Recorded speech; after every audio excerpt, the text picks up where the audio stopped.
Ya está autorizado. Mira, Silva arranca, remató.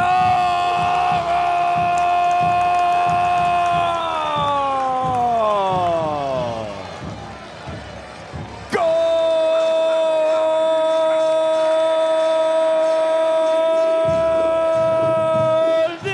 de Olimpia Alejandro Silva!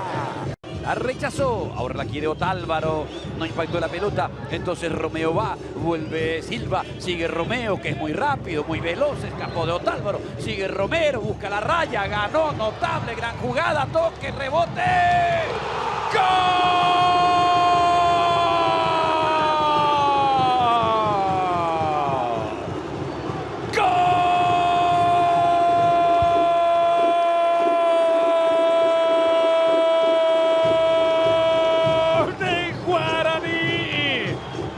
Fabulosa, fantástica la jugada. Sí, para las estadísticas quedará que es gol de Ángel Elpira Benítez, pero qué monumental jugada hizo Romeo en un altísimo porcentaje.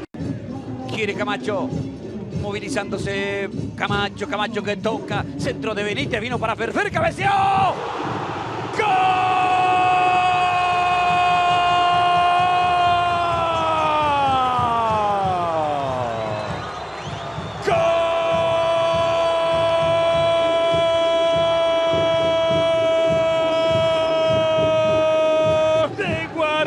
Guaraní, Fernando Fernández, casi no la había tocado, pero así son los goleadores, impresionante el salto.